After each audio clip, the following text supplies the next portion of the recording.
The water sang with death. Elder Vashka floated in the sacred chambers deep beneath Aquinas, watching the life streams that had flowed for 10,000 cycles slowly turn dark. Above them, the sky burned with ships that did not belong, ships that came to take everything. The hegemony had arrived 3 solar rotations ago. At first, the Kythera thought they could reason with these crystal beings. The Kythera were known across 17 star systems as peaceful negotiators. Their biocities grew from coral and song. Their weapons were living things that stunned rather than killed. War was something they read about in ancient texts, not something they lived. That changed when the first extraction beam hit the Northern Ocean. Elder. The southern colonies report complete water loss, whispered Temri, a young Kythera whose gills flickered with fear. The crystal ships are draining the life essence. Our coral cities are dying. Vashka's ancient form rippled with pain.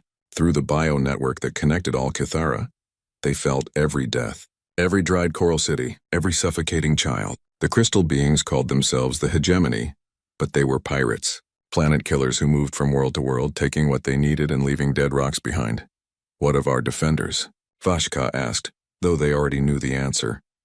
The bioships cannot penetrate their energy shields. Temri's voice cracked. Our stun weapons have no effect on crystal physiology. We are helpless. Above them, another city died. Vashka felt it through the water itself. The ancient biomatrices that had grown for centuries withered in moments. Millions of Kythera gone. The Kythera had joined the Galactic Council 500 cycles ago. They signed the accords.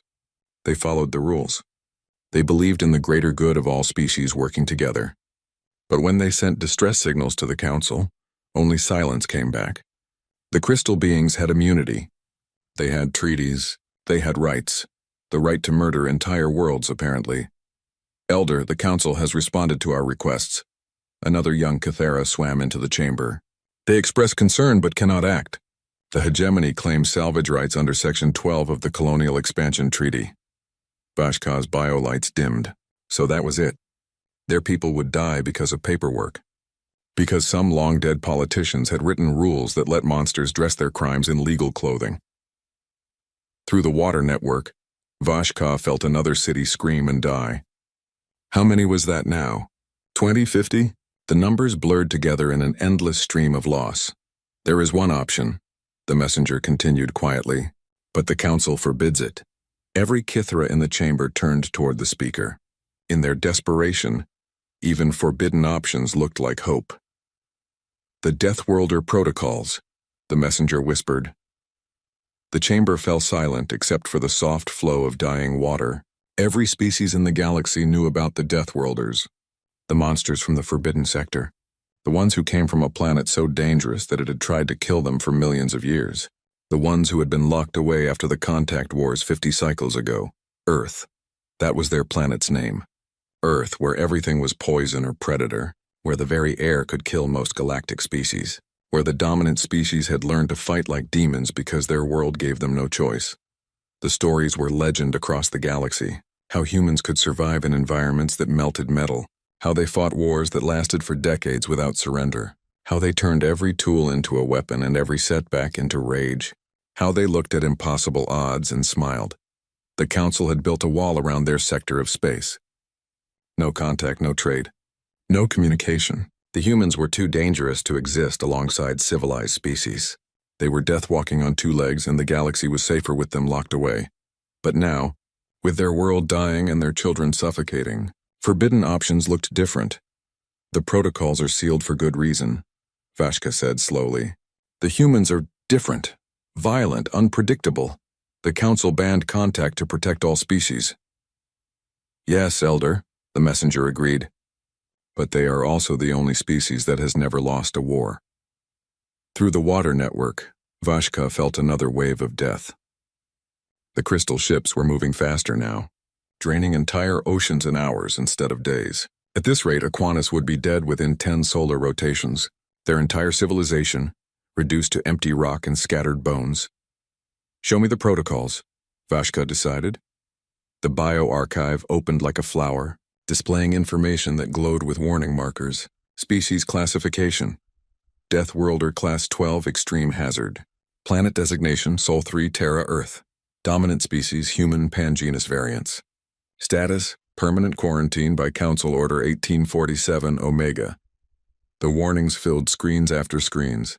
Extreme aggression, radiation tolerance, temperature resistance, psychological instability, tactical unpredictability, chemical warfare, biological warfare, nuclear warfare, genetic warfare, warfare types that had no names because only humans had invented them. And at the bottom, the Deathworlder protocols themselves. Emergency contact procedures for when civilization itself faced extinction. A last resort when everything else had failed.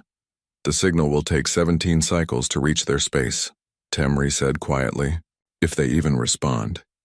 They are quarantined for a reason, another elder warned. What if helping us is not their goal? What if they decide we are worth conquering too? Vashka watched another city die through the bio network, felt another 1,000 lives end in screaming silence. The crystal ships were efficient. They would strip Aquanus bare and move on to the next world, the next species. The next genocide dressed in legal papers. Activate the Deathworlder protocols, Vashka commanded. The chamber shuddered as ancient biotransmitters came online. Machines that had never been used. Built in hope they would never be needed. The signal would be simple. Basic translation protocols that any space-capable species could understand. It took 3 cycles to compose the message. How do you explain the death of everything you love in words that monsters might understand? How do you ask demons for help and hope they care? In the end, Vashka kept it simple. Unknown species of Sol system, the message began. This is Elder Vashka of the Cathera people. Aquanus system, grid reference 847 Alpha Teth. Our world is dying. The hegemony crystal fleets are stripping our oceans. Our people are suffocating. Our children are dead. The Galactic Council will not help us. We know you are dangerous. We know you are feared. But we are desperate. We die. Please help. If you have any mercy in your violent hearts, please help us. We have nowhere else to turn. The signal launched toward the forbidden sector, carrying the last hope of a dying world toward creatures that might be worse than extinction itself. But as Vashka felt another city scream through the water network, they realized that nothing could be worse than the silence of complete genocide. The Deathworlders would either save them or kill them, but at least someone would remember that the Cathera had existed, that they had mattered, that they had been worth saving, even if salvation came from the darkest corner of the galaxy. Above them, the crystal ships continued their harvest. Below them, an entire species held its breath and prayed to gods they weren't sure existed that monsters might have hearts after all. Admiral Sarah Chen was drinking her morning coffee when the galaxy changed forever. The signal came through the Deep Space Monitoring Station at 0347 hours. Sol Standard Time. Just another blip in the endless stream of cosmic background noise that the listening posts filtered through every day. Except this one was different. This one was structured. This one was trying to talk. "Ma'am, you need to see this," Lieutenant Rodriguez called from across the command center. His voice carried that careful tone people used when they weren't sure if they were about to start a war. Sarah set down her coffee and walked over to the analysis station. The screen showed wave patterns that made her heart skip. Language patterns, mathematics, universal constants. Someone out there was trying to communicate. "How long since we've seen anything like this?" she asked, though she already knew the answer. 53 years, ma'am. Not since the Contact Wars ended. The Contact Wars. Sarah had been 5 years old when they started, old enough to remember the celebrations when humanity finally reached the stars, only to discover they weren't alone. Young enough to remember the fear when everything went wrong. First contact with the Galactic Council had lasted exactly 17 minutes. Long enough for the aliens to scan human biology, human psychology, human history. Long enough for them to declare Earth a Class 12 death world, and humanity too dangerous for civilized contact. Long enough for them to build a wall of automated defense platforms around the entire Sol system and tell humanity to stay inside. The wars that followed weren't really wars at all. They were more like pest control from the aliens' perspective. Humans trying to break quarantine, alien fleets making sure they stayed caged. It lasted 12 years and ended with humanity locked in their home system, cut off from the galaxy they'd dreamed of exploring. "Run the translation protocols," Sarah ordered, "and wake up the council. If this is what I think it is, they're going to want to hear it." The message took 6 hours to decode. When they finally had it in readable English, Sarah had to read it 3 times to believe it. A species called the Cathara. Their world was dying. Something called the hegemony was stripping their oceans. The Galactic Council wouldn't help them. They were desperate enough to contact the monsters in quarantine. "They're asking us for help," President Martinez said when the emergency council convened. "The same galaxy that locked us away like rabid dogs is asking for our help." "Not the galaxy," Sarah corrected. "One species. One dying species that has nowhere else to turn. And why should we care?" General Harrison leaned back in his chair. "They helped build our cage." "Now they want us to break it for them?" Sarah looked around the table at the faces of humanity's leaders, some angry, some calculating, some afraid, but all of them thinking the same thing. This was their chance. After 50 years of isolation, the galaxy had come to them. "Because it's the right thing to do," she said simply. "Right?" Harrison laughed bitterly. "What was right about cutting us off from the stars? What was right about treating us like monsters?" "Maybe we are monsters," Sarah said quietly. "Maybe they were right to be afraid of us. But monsters can choose what they do with their power." She activated the holographic display, showing the translated message again. The desperation in every word. "The pain of a species watching their children die? Look at this message," she continued. "They know what we are. They know we're dangerous. They know we're violent, but they called us anyway because they have nowhere else to go. They're betting their entire species on the hope that the monsters might have hearts." Defense Minister Wong spoke up from the far end of the table. "The logistics alone would be staggering. We'd need to mobilize the entire fleet, break through their quarantine barriers, fight an unknown enemy with unknown technology. We've been building ships for 50 years with nowhere to go," Sarah pointed out. "Ships designed to fight our way out of this cage if we ever needed to. Ships that can operate in environments that would kill most alien species." "Because we come from a death world," President Martinez said thoughtfully. "Exactly. Earth tried to kill us for millions of years. We learned to fight in radiation that melts steel, in temperatures that boil water, in crushing depths and thin air and toxic storms. We learned to fight everything because everything tried to kill us." Sarah brought up the fleet status reports. 200 ships built and maintained for a war that never came. Crews trained for battles they never expected to fight.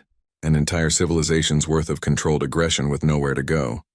"The other species fight clean wars," she continued. "Honorable wars. Wars with rules and treaties and surrender terms. They can't understand us because we learned to fight like the universe itself was our enemy." "Because it was," General Harrison said slowly. "The hegemony sounds like a typical galactic power. Organized, efficient, overwhelming force applied systematically." Sarah's voice grew harder. "They've probably never faced an enemy that fights dirty, that adapts, that refuses to quit even when everything looks hopeless." President Martinez was quiet for a long moment. When he spoke, his voice carried the weight of 50 years of isolation. "If we do this, there's no going back. The galaxy will know humanity is loose again. Some species will panic. Others will try to cage us again.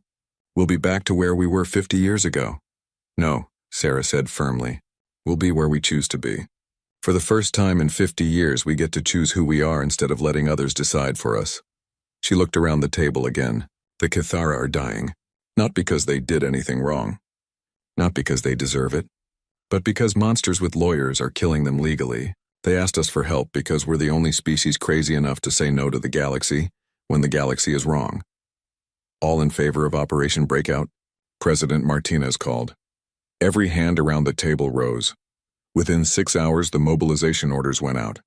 Every ship in the Terran Defense Force received the same message. "Prepare for immediate deployment beyond the Sol system. Destination unknown. Enemy capabilities unknown. Mission parameters. Save a dying species and remind the galaxy why humanity was quarantined in the first place."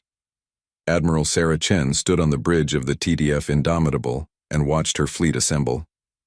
Ships named for human virtues and human stubbornness, defiance, perseverance, unbreakable spite. Each one built by a species that had learned to fight the universe itself and somehow won. The quarantine barriers had been active for 53 years. Automated defense platforms that would fire on any human ship trying to leave Sol system. They were about to find out if human engineering had improved faster than alien programming. "All ships report ready, Admiral," her communications officer announced. Sarah looked at the message from Aquinas one more time. A desperate plea from a species that knew exactly what they were asking for. Help from the monsters, aid from the demons, salvation from the creatures so dangerous that the galaxy had locked them away. Signal the fleet, she ordered. Today humanity goes back to the stars, and anyone who doesn't like it can discuss it with our weapons. The fleet moved toward the barrier as one, 200 ships carrying humanity's answer to a dying world's prayer. They were monsters, just like the galaxy said, but they were monsters who remembered what it felt like to be helpless, and they had decided that sometimes monsters were exactly what the universe needed. The hegemony Admiral Crixtal had conquered 47 worlds. They knew this because they kept count. Each dead planet was a mark of efficiency, a testament to the hegemony's perfect system of resource extraction. They had turned genocide into an art form, wrapped in legal documents and treaty rights. Aquanus would be number 48. Status report. Crixtal hummed, their crystalline form resonating with satisfaction. The bridge of their command vessel sparkled with the light of a dozen different star systems. Trophies from worlds that no longer existed. Water extraction at 97% efficiency, reported Subcommander Vexna. The bioforms are dying faster than predicted. Their coral cities collapse within hours of oceanic drainage. Excellent. Resistance status? Minimal. Their organic weapons cannot penetrate our energy shields. We have destroyed 63 of their bioships with 0 losses. Crixtal's internal light pulsed with pleasure. The Kithra had been even easier than the Softsinger colonies. At this rate, they would complete the harvest ahead of schedule and move on to the next system. The hegemony had identified 7 more water-rich worlds within this sector, all of them populated by weak, peaceful species who believed in diplomacy over strength. Admiral, the sensor operator's light flickered uncertainty. I'm detecting anomalous readings at the system's edge. Specify. Unknown vessels. Configuration does not match any registered species. They appear to be approaching at high velocity. Crixtal's attention focused like a laser. Unknown ships in the middle of a harvest operation could mean complications. Pirates perhaps hoping to steal resources. Or maybe Galactic Council observers, come to ensure the hegemony stayed within legal boundaries. How many vessels? Difficult to determine. Their energy signatures are unusual. Estimate between 50 and 200 ships. Crixtal hummed dismissively. Even 200 ships posed no threat to the hegemony fleet. They had perfected warfare over centuries of conquest. Their crystal technology was immune to most energy weapons. Their tactics were flawless. Their discipline was absolute. Open communications, standard territorial warning. The message went out across all frequencies. Clear, simple, legal. This system was under hegemony jurisdiction for resource extraction. Any unauthorized vessels would be destroyed in accordance with Galactic Maritime Law Section 47 Gamma. Standard procedure that had worked on 47 worlds. The response came back immediately, but it wasn't the usual fearful retreat. This is Admiral Sarah Chen of the Terran Defense Force. You will cease all hostile operations against the Kithera immediately and withdraw from this system. Crixtal's light patterns shifted to amusement. A demand from an unknown species? How refreshingly naive. Unknown vessel. This is Admiral Crixtal of the Hegemony Third Fleet. You are interfering with legal salvage operations. Withdraw immediately or face destruction. Negative, Crystal Boy. We're here to stop you from murdering an entire species. Last chance to leave peacefully. The bridge fell silent. In 600 cycles of hegemony expansion, no species had ever spoken to them with such casual disrespect. Pirates begged. Council observers negotiated. Victims screamed. But no one had ever called an hegemony Admiral Crystal Boy before. Sir, shall I prepare the fleet for engagement? Subcommander Vexna asked. Yes. Show them why the galaxy respects hegemony power. Crixtal's form blazed with anticipation. It had been too long since they'd faced actual resistance. The last few conquests had been disappointingly easy. The hegemony fleet moved into standard battle formation. 300 ships in perfect geometric patterns, energy weapons charging, shields at maximum. It was a formation that had shattered the combined fleets of a dozen species. A dance of destruction choreographed over centuries of warfare. The human ships did not form a standard pattern. Instead, they scattered like debris, moving in seemingly random directions at velocities that should have torn lesser vessels apart. Their formations looked chaotic, undisciplined, completely unprofessional. They fight without order, Vexna observed. No coordination. No strategy. This will be over quickly. Crixtal agreed, but something nagged at their consciousness. The humans' energy signatures were wrong. Their ships were built too heavily, as if they expected to take massive damage and keep fighting. Their weapon configurations were unusual, mixing energy and projectile systems in ways that violated basic military doctrine. Commence attack, Crixtal ordered. The first wave of hegemony energy beams lanced out, precisely targeted at human command vessels, clean kills that should have decapitated their fleet instantly. The beams struck human shields and reflected, scattered, absorbed, into hull plating that seemed designed specifically to handle directed energy. Attacks impossible, Vexna whispered. Their defensive technology should not be capable of. The human response cut off their words. Instead of energy weapons, the humans opened fire with projectiles. Physical rounds that traveled at a significant fraction of light speed, followed by fusion warheads, followed by weapons the hegemony sensors couldn't even identify. It was crude, primitive, wasteful. It was also incredibly effective. Hegemony's shields were designed to stop energy weapons. They had never encountered an enemy stupid enough to throw chunks of metal at faster-than-light velocities.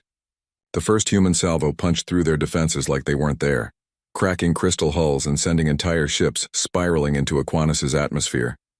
Evasive maneuvers, Crixtal commanded, but the humans were already moving. They fought like nothing in Crixtal's experience. Instead of maintaining formation, human ships acted independently, darting between hegemony vessels like parasites, targeting engines and weapon systems with precision strikes. When damaged, instead of retreating to regroup, they accelerated into closer range and kept firing until their ships came apart. A human destroyer, burning from multiple hits, rammed itself directly into a hegemony cruiser, while its crew apparently cheered over the open communications channel. The explosion took out 3 more ships in the blast radius. Status report, Crixtal demanded. 15 ships lost, Admiral. Enemy casualties unknown. They're using their destroyed vessels as weapons. Crixtal watched in horrified fascination as a crippled human frigate, its crew presumably dead, continued firing automated weapons while drifting toward another hegemony formation. When it finally exploded, it took 2 more crystal ships with it. What kind of species programs their ships to keep fighting after the crew dies? Vexna whispered. The kind that comes from a death world, Crixtal realized with growing dread. The kind that learns to fight the universe itself. The kind that the Galactic Council had quarantined for good reason. Sir, we're receiving a communication from the human admiral. Put it through. Admiral Sarah Chen's face appeared on screen. Human features that looked deceptively soft until you saw the eyes. Eyes that had seen too much death and decided to make it someone else's problem. Admiral Crixtal, she said pleasantly. You're losing. Your formations are breaking. Your ships are dying. Your perfect battle plan is falling apart because you've never fought someone who doesn't care about the rules. We have the superior force, Crixtal replied, though their voice carried less certainty than before. Numbers don't matter if you don't know how to use them. You fight like you're conducting an orchestra. We fight like we're trying not to get eaten by our own planet.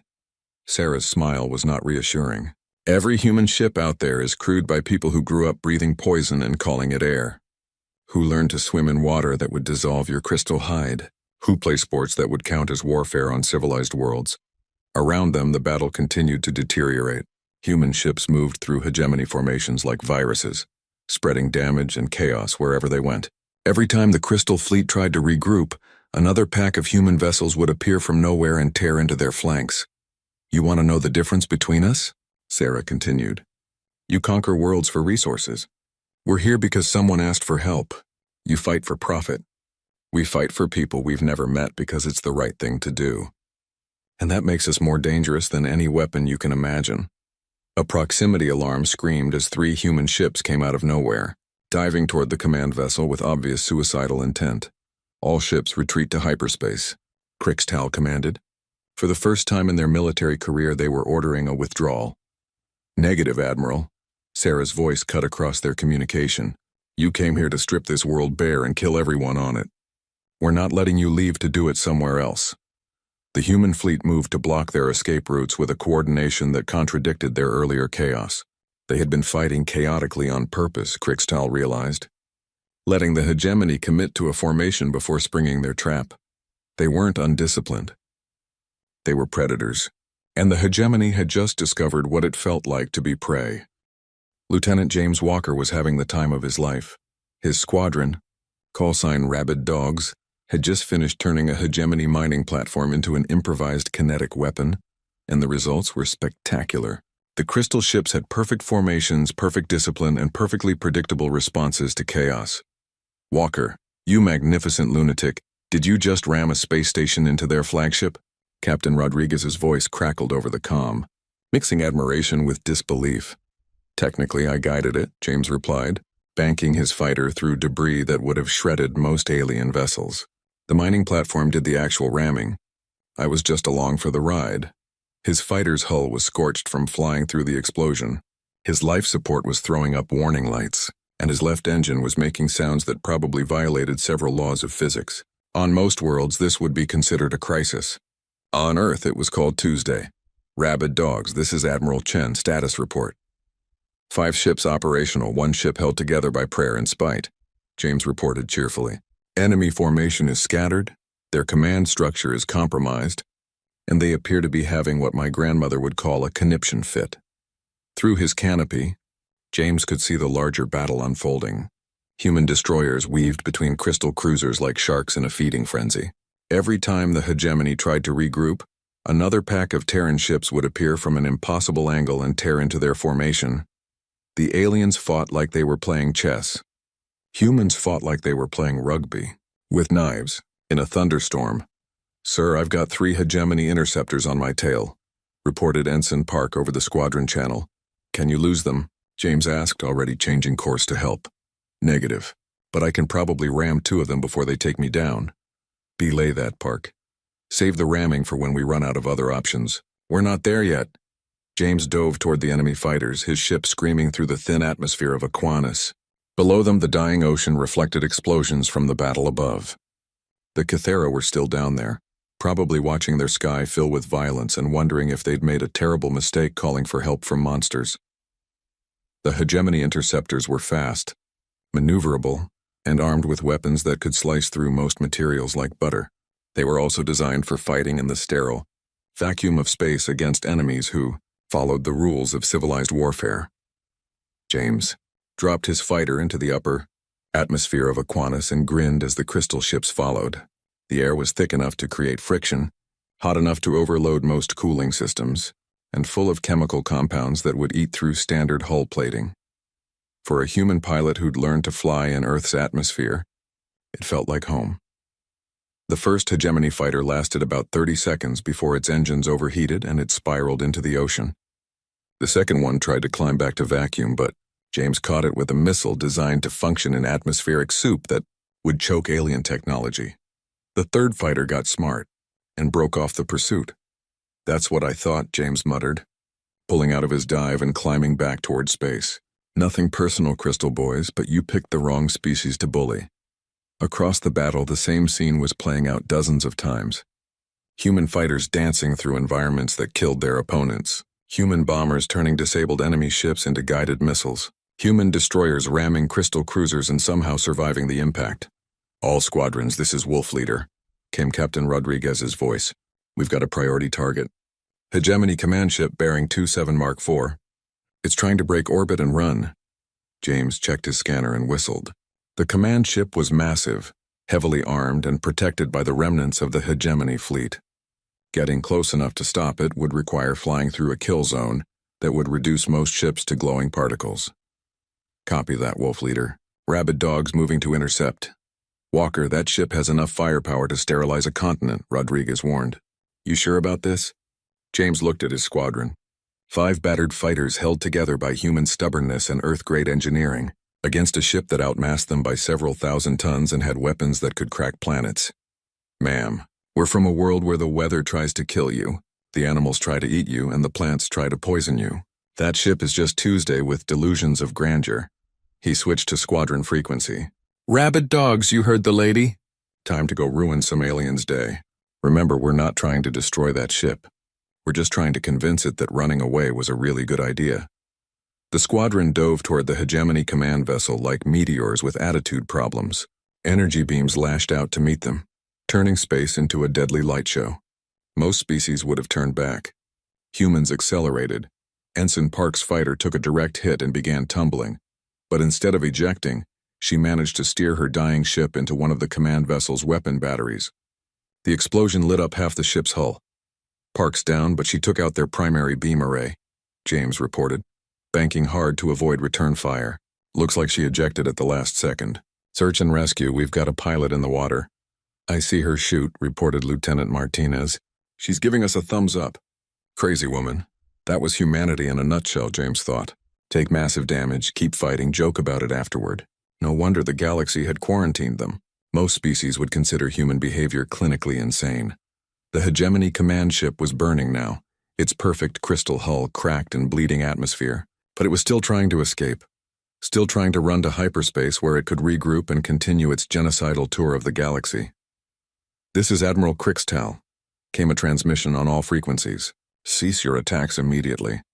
We are withdrawing from this system. The harvest operation is concluded.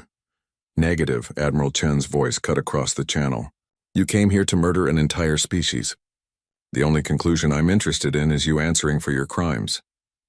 James could see more hegemony ships trying to break away from the battle, desperate to escape the human wolf pack that had torn their formations apart.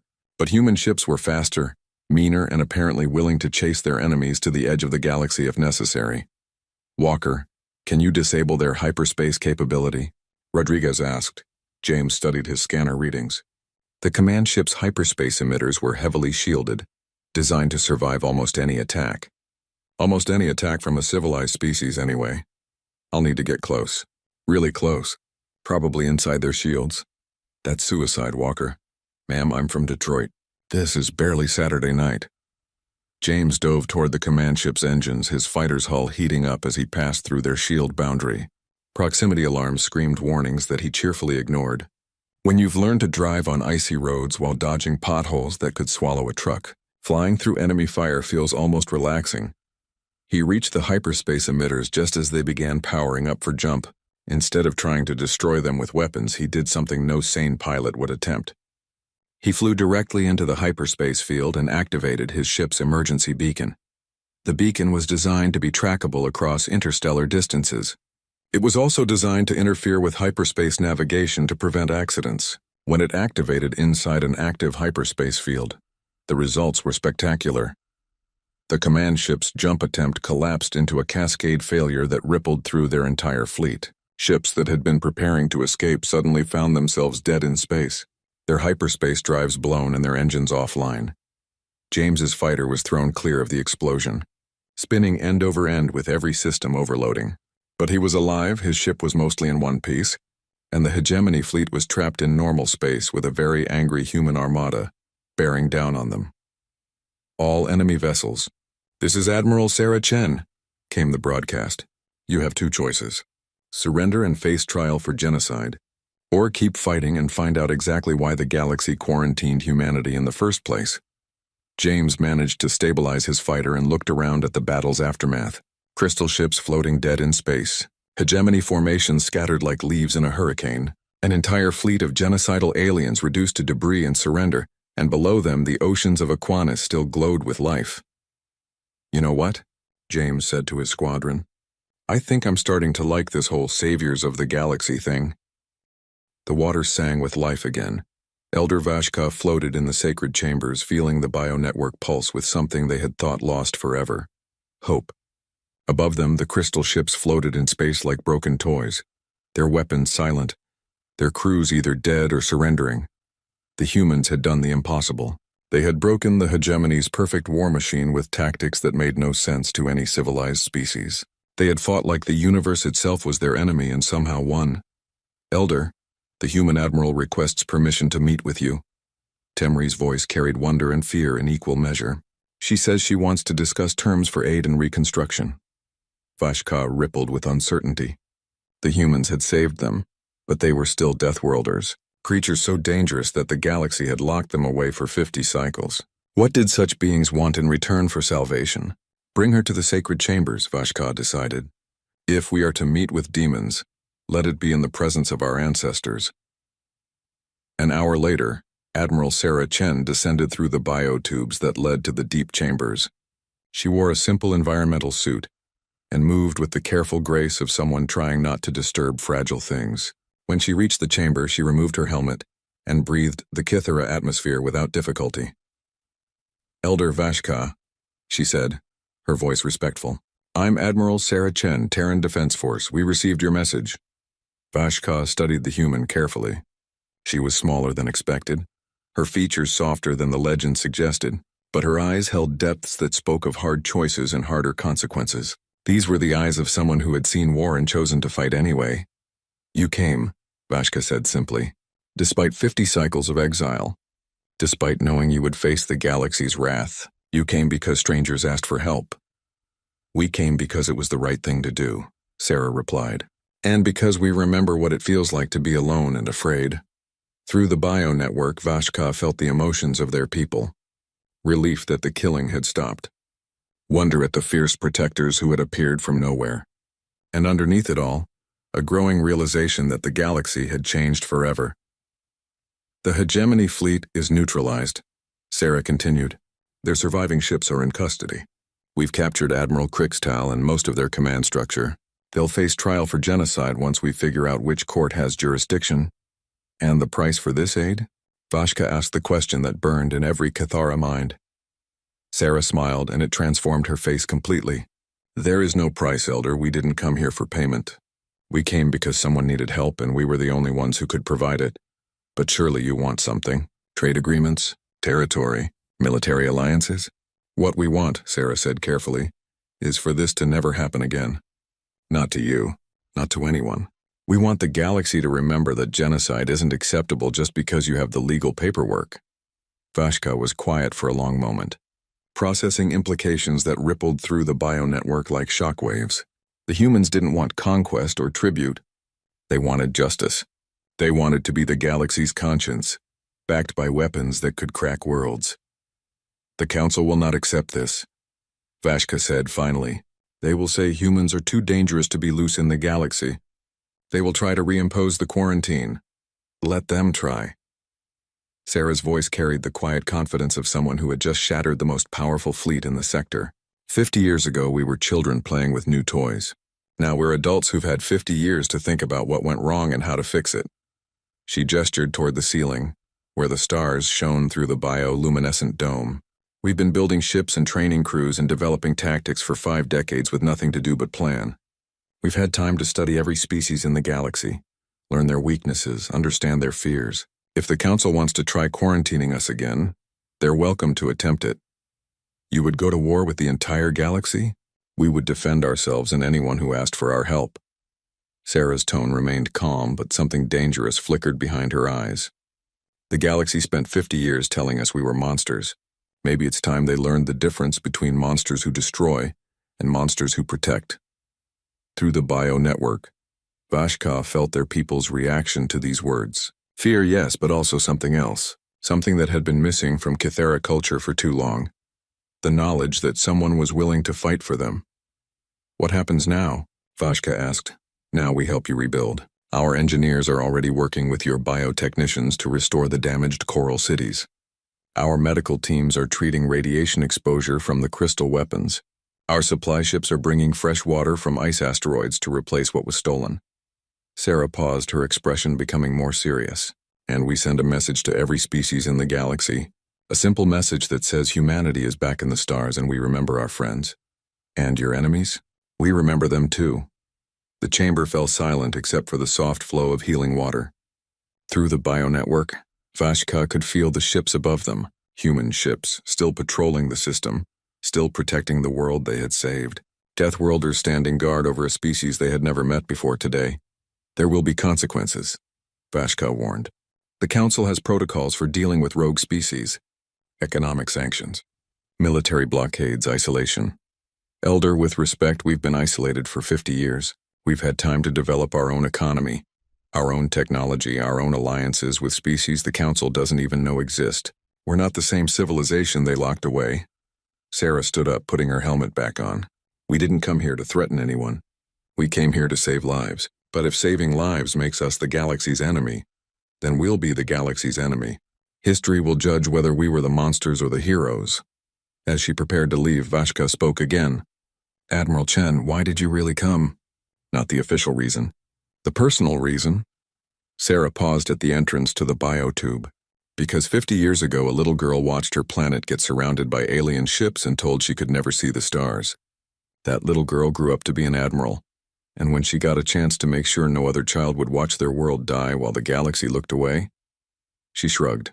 Some things are worth fighting for. After she left, Vashka floated in the sacred chambers and contemplated the future. The humans had saved the Kythera, but they had also shattered the galaxy's comfortable assumptions about power and civilization. They had proven that monsters could choose to be heroes, and that sometimes heroes were exactly what the universe needed. Above them, human ships continued their patrol, their crews joking over open channels and treating the defense of an alien world like any other day at the office. They had come from the darkness between the stars to answer a desperate prayer, and now they showed no signs of leaving. The galaxy was about to learn what 50 years of human planning and preparation could accomplish when properly motivated. It was going to learn the difference between humans who were caged and humans who chose their own destiny. It was going to learn that some monsters were worth praying to. And in the depths of Aquanus, the water sang with new songs. Songs of gratitude and protection. Songs of friendship between species who should have been enemies. Songs of hope that even in the darkest times, someone would hear your cry for help and choose to answer. The Deathworlders had come home to a galaxy that feared them, but they had also come home to a galaxy that needed them, whether it admitted it or not. And they were never going back in their cage.